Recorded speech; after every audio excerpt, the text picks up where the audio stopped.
everyone, I'm Didi from Chi Skills. Hey everybody, Armand here, also from Chi Skills.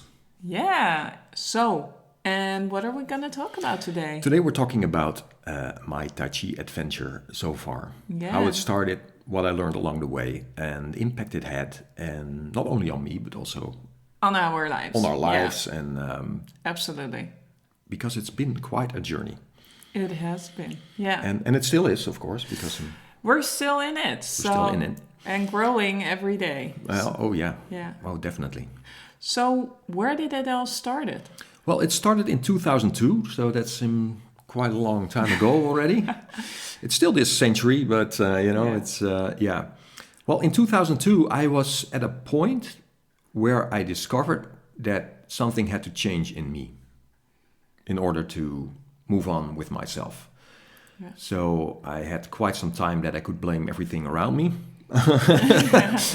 Maybe that's recognizable, but at a certain point I was like, no, I really need some development here of myself, So it was quite a low point in my life. One of the main things was that my concentration would be all over the place, and I was a working musician in those days, a drummer. And I found at one gig it was fine, the other gig it was just terrible, and I just wanted to figure out what that was. Yeah. What was making this hilly landscape in my life? It was like up, down, and I just didn't have any skill about over myself in that way. Yeah. So you could say I was quite. I was also energy-wise, I was going all over the place. And I don't think I was really taking care of myself that well. Plus, it was a life of, it was really irregular. So it would be late nights, if you're a working musician, you're on the road when everyone is sleeping, it's like, it's a totally different lifestyle. So I was looking for that. So I went and looked for some help to talk to some people about that. And one person pointed me to this book. And this book is this is the Dutch version, but it's The Power of Now, written by Eckhart Tolle. A very famous book, of course. Most of you probably know it. Yeah. And this book was given to me by a great woman, a very wise woman. And she said, this book will definitely change your life because it says it all. So I got it. I remember the day I bought it and where I bought it, and I read it. And, well, maybe you can see it. I was quite serious about it. See? Look at all those pages being marked. Because there's something so deeply resonating about the now. I was like, what now? Now? There's something in now that's pretty important. There's something resonated deep inside me. So, but the funny thing is that led to other things happening in my life, because when I discovered this book, that was somewhere around June 2002, and then in beginning of July, I met you. Yeah. So you decide you want to work on yourself, and then, like within a month or maybe a month and a half, I meet you. Yes. And that was just great, and we've been together ever since. So, and then after that, I went to visit my mom in England because, well, we're in Holland. I was living in Holland at that time. But my mom, she moved away in the 90s, and she lived in York in those days. And she had a relationship with Graham Barry, who's still teaching Tai Chi in Scotland at this moment, in Langham district, Lockerbie, Langham, Dumfries, Galloway area. And, well, I went there. I already booked a trip there, and you had another trip. You went with a friend to the Alps in Switzerland. Yeah. And then I went over there, and I joined Graham on his lessons. He was teaching all around York at those days. He was teaching at universities, and some of you may even know him, because he's still teaching, and he taught a lot of people. So I went with him, and I was like, what is this? This is something completely different. And it was slow, it was nice, and I was just fascinated. And in that same holiday, we also went up to Scotland. And there's a beautiful campsite, the Red Squirrel, in Scotland. And we were there, and he would do his form every night. And I would just join him. So I started talking about it with him, and I'm like, what is it? He says it's a martial art. And I'm like, okay. I mean, this slow stuff is a martial art. You're sure? Yeah, I'm pretty sure it's a martial art. And I had been training karate when I was a kid and things like that. And I was like, wow. But I was fascinated because of the slowness, the stillness that was around it when we're training. So that stuck with me. When I came back, I didn't immediately go seek out Tai Chi lessons or something like that. We did have a look at it, but it didn't. was, yeah. I couldn't find the martial art thing. Yeah. There was Tai Chi all over the place, but not martial art. No. So, well, I let it rest for a while. I was working on other things at that time. But then we made a move and we went to The Hague, which is one of the big cities in Holland, and that's where the government is. And, well, it was within 6 months living there. About 6 months. That you found, and that's the funny thing, you were on internet. Yeah, you were always talking about the Tai Chi and about Graham, and when we moved to The Hague, I was like, okay, let's have a look. Well, and I was looking for something because I already was also investigating, maybe go learn Zen Buddhism. I was already investigating a little bit, like I really need something now. I was pretty desperate. Yeah. So, and I just went on the internet and I found a website and I was like, this might be it. Yes. And that was Roel Janssen. Yeah, Roel Janssen, a pretty famous teacher here in Holland. I mean, he's pretty obscure, but he wrote a couple of books and who sold pretty well about Tai Chi. Very interesting guy. His School of the Crane, it's translated in English. School van de Kraanvogel in Dutch. He had a beautiful website and all these stories about his own training. He used to train Kung Tao. That's what he learned first. And Kung Tao is like sort of wrap-up name for the Chinese traditional martial arts, which came from China to Indonesia, and then from Indonesia, because there's a connection with Holland and Indonesia, they eventually came here, and that's where he learned from Mr. Tan, as he was called. And he had all these beautiful stories about his adventures. He learning from Mr. Tan in his attic, and really closed-door teachings and training. And I was like, wow, I was fascinated. Yeah. And we started with 10 private lessons. We were like, we thought, okay, well, see if 10 lessons will give you a start, and then you can do it yourself or something. It's like, you don't know what you're getting into, right? Know. Yeah. So I went over there, and the first lesson was just standing practice, just standing Qigong practice. And like, whoa, what is this? And I was fascinated. And he said, you're going to do this 20 minutes a day, every day. And I'm like, okay.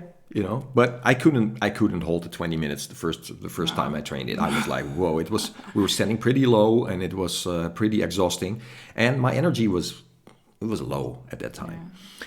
And but I stuck with it, and that just transformed me.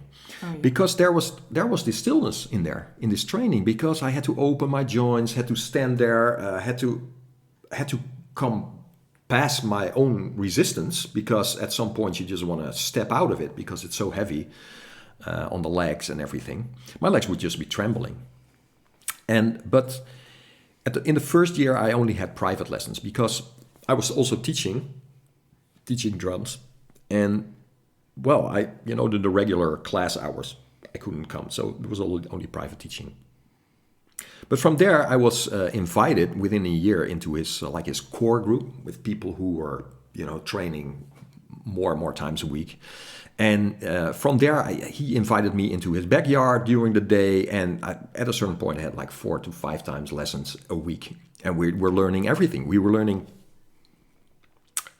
the standing. We were learning the forms, we were learning all the partner training, we were learning the Kung Tao, we were learning iron shirt things, and Paida, bone training.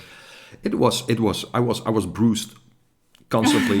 I had Muscle muscle aches constantly, but it was for me. It was like a Yeah. wake up thing. And I think also at home you trained every day. Every day for Every hours. day, Yeah, yeah. So I was just it was hooked. just something that really came at the right time, right place, Totally. and it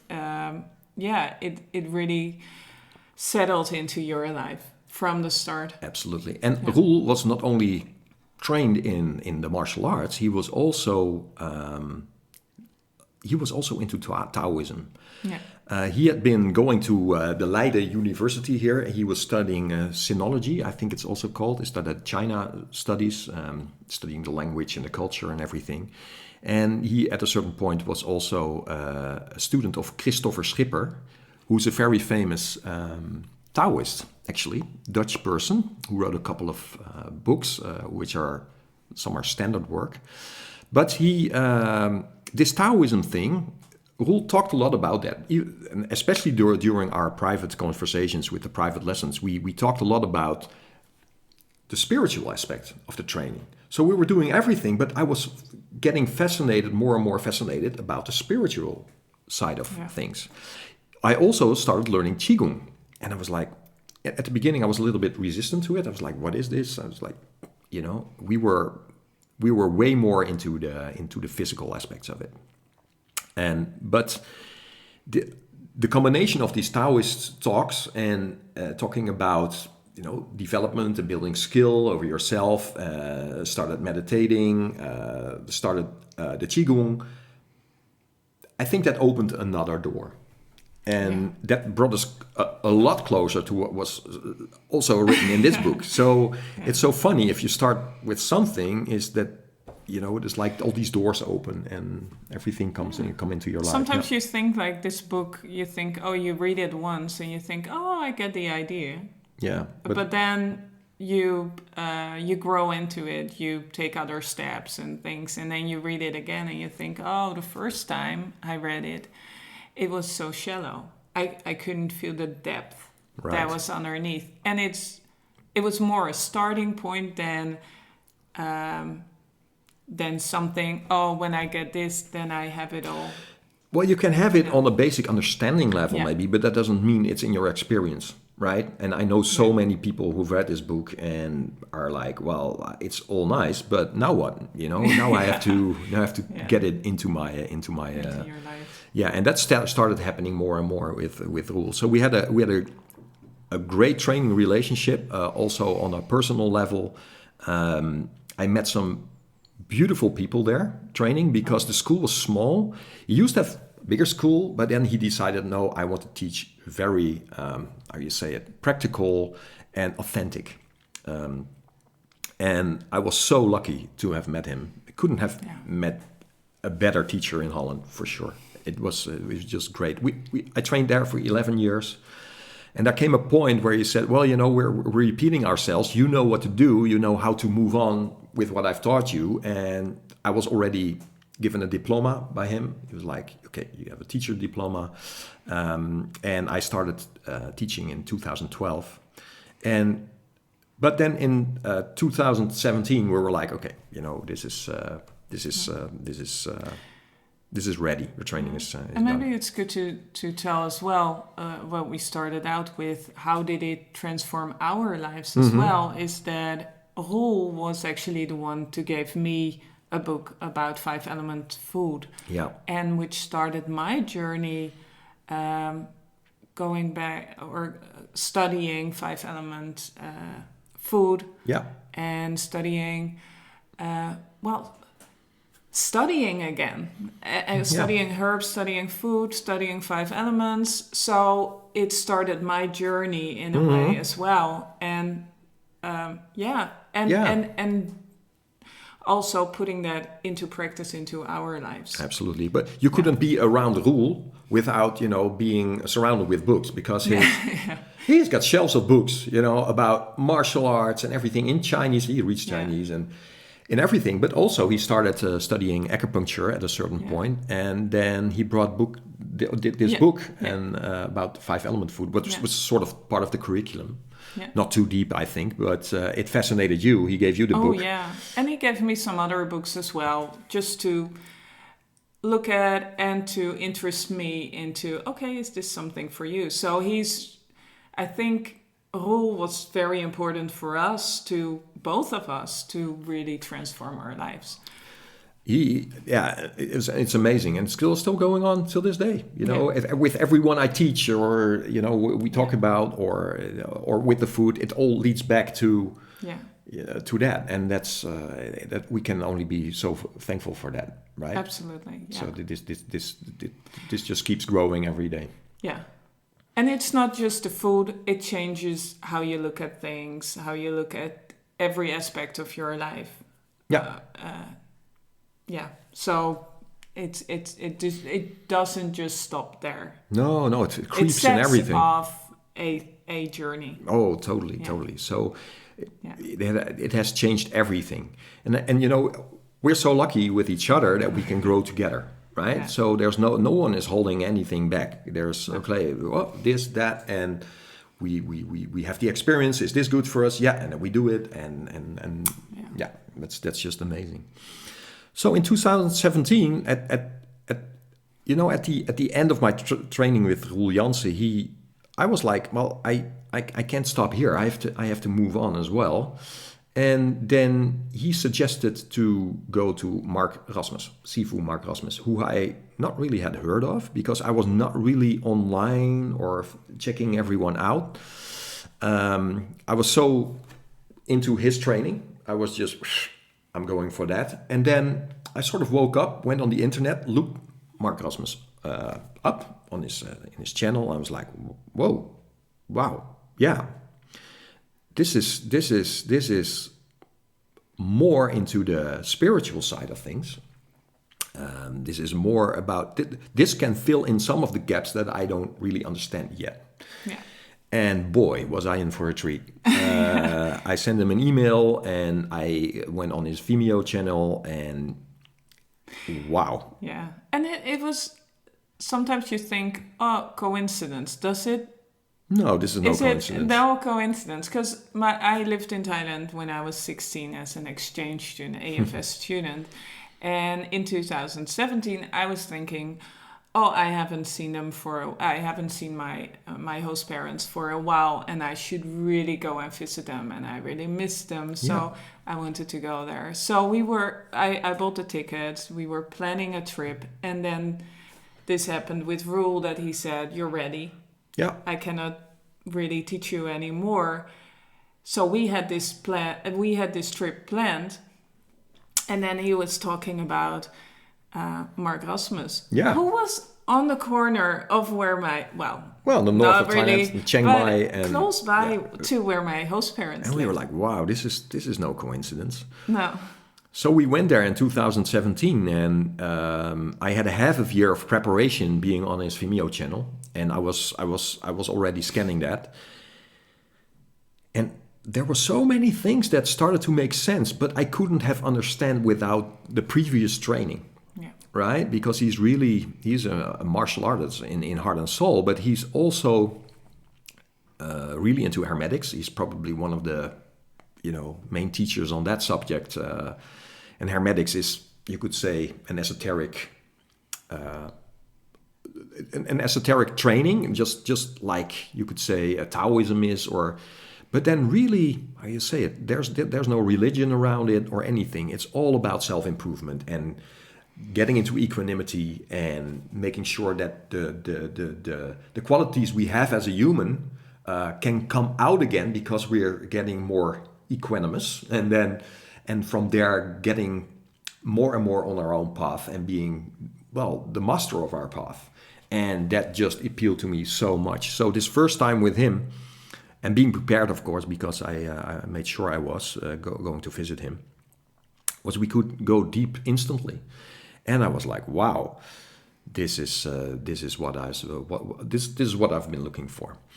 And so I've been there 3 times in Thailand, and went through the training, and that just mixed with what I've learned from Roel. So I had my Tai Chi, I had the applications, but now we're going way deeper into Chi and way deeper into the energetic side of things, and mind-blowing. Meditation and everything. And that's creeped its way in my teaching as well. So a lot of you might recognize my videos doing a lot of the stuff that Mark Rasmus is teaching. But also it's based on the things I've learned from Roel Janssen. It's only a mix, you know. It can, and I teach the things that appeal the strongest to my own journey. And your own. Yeah. Your own journey. And my own experience. With it. Yeah. So it's a beautiful mixture. Yeah. So the stillness I was looking for in the beginning is becoming completely normal. So it's starting to come around full circle now. It's like, where it was like reading this and like, wow, yeah, this resonates, but it's fake. Is very clear now, and that's just great. It's just awesome. So this Tai Chi journey is still evolving, you know, because the teaching it and is like someone said to me, like, you can only be really good if you teach. Yeah. Well, I did that with music. I knew that, of course. So, and it was not really a question, although it was sometimes a bit weird because I gave up my music career completely. I stopped with that and I did make this my journey. But sometimes you wonder if what you were looking for in music, is that not also the thing that you are looking for? It's the same thing. Yeah. It's getting into equanimity and into the zone and being free of your monkey mind and so this whole, especially the Qigong part of things, is all about releasing stagnation. Yeah. On every level. So physical, but also emotional and mental. So making sure that something higher can move through you and can manifest itself here, you know, and that. So the whole training is all about recognizing where you're holding on to something that you should let go and then see it evolve. And so it's all about the cultivation of more stillness and the cultivation of more space. If you give things space, your body, your emotions, your mental body, then we can move into the higher regions of our consciousness. And that's when the magic automatically starts happening because it's on that level. So this freeing up process is what it's all about, you know. Yeah. And that's also my aim for what I teach. But I'm not only on this part of like, okay, let's do only Qigong. No, I also teach the martial side of things. I do that because I know that I was so confronted with my own resistance that at a certain point you have to let go because I was pretty heavy in the beginning. I would walk away out of lessons. I've just walked away. I was like, I can't do this. This guy is just blah blah. I was always pointing at other people until I found it's like it's my own resistance I have to take care of. So I make sure that I teach people that as well because this physical side of things is also very important. And how do you see it appear in other aspects of your life, like in the training, in the teaching, but how you experience life? Or well, there's just more stillness constantly. Yeah. I mean, I have this thing that I say to people is that, okay, let's take the metaphor of a bridge. I say if you want stillness in your life, if you want equanimity in your life, it's like you start building a bridge across a river, right? And you build your part of it. And then when you have built your half and you step on your half of your bridge, don't be surprised that the other half is there. Because silence, if you seek stillness is going to find you.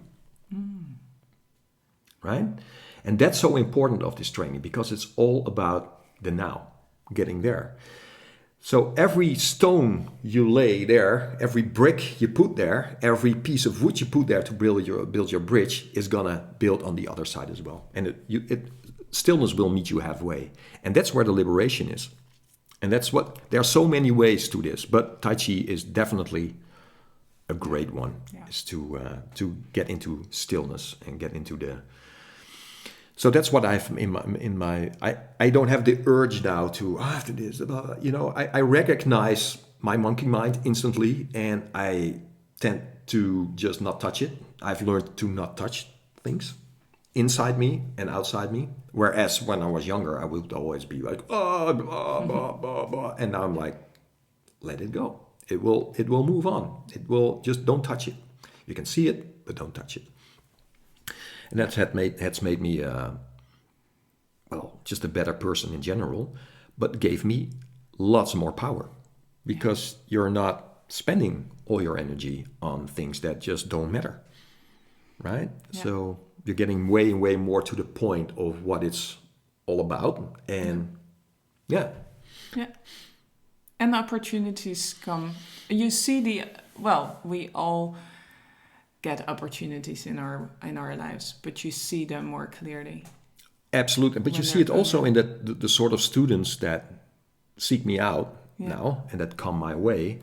I sometimes open the door and I'm like, oh yeah, I recognize you, come in. It's like someone said, like a teacher seeks the student, but the student also seeks the teacher. And there's some magic in there. There's no coincidence. Yeah. It's like in how we met, how this book came into my life, how Roel Janssen came into our lives, and how Mark Rasmus came into our lives. And all these beautiful people I teach came into my life and come into my life. And that's just gives me goosebumps, is that you can sort of pass this torch with whatever I know about Tai Chi, because I'm no master, I'm a teacher, it's like I'm still training and learning. Is that just gives me goosebumps that you can take people on this journey, which is so wonderful and beautiful, and there's always an exchange. Your students are also your teacher. Oh, totally. They with what they come back with and the things they say, and I'm like, questions, whoa, yeah. So I'm eternally grateful for all these teachers and all these students who are also teachers. Right? And that's the great thing. My teachers were also students. Still, they're training. They don't have this behavior of I'm a master or any of that kind of BS. No. These people are so sincere and want to share what they know. And I come from the same place. I couldn't do it any different. And it's especially in Tai Chi, there are so many things that people don't say, and maybe that's culture. I don't know. It's it's like, this is reserved for the inner student, and the outer student shouldn't know that, or whatever kind of thing. I couldn't do that, and I think I teach in the same way. I couldn't do it any different. And it's still some people get it, and some people you see. Some people are not ready for it yet. It's true. It's true. Then that's okay too. That's okay. Maybe they have found a little bit of it and that helped them a little bit, and that's fine as well. Yeah. But there's more and more people who are just, are on the escalator with me. I'm just a couple of steps higher, but they just move with me, and you see them change. You see they change their jobs, their relationships, their everything, because they're like, okay, getting rid of all this stagnation. This is stagnation in my life. This job is stagnating. This is stagnating. And what I said, they're building this bridge as well. Yeah. And you see it in them. They become much clearer, much more. That's so beautiful. Grounded, but also connected with a higher purpose, because it's a spiritual training. Yeah, it is. And it all led up to this, the podcast. And also this as well. And what we're doing now. And what we want to... And doing this together. Yeah. So that's beautiful. Absolutely. Wow. What a journey. Yeah. That was great to hear in one go.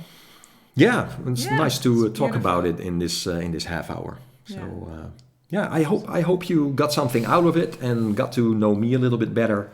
Yeah. And we'll be back, definitely. Absolutely. More stories. and more stories and more lessons. So absolutely. Hope to see you next time or here. Yeah, definitely. Okay. Have a good one. Bye-bye.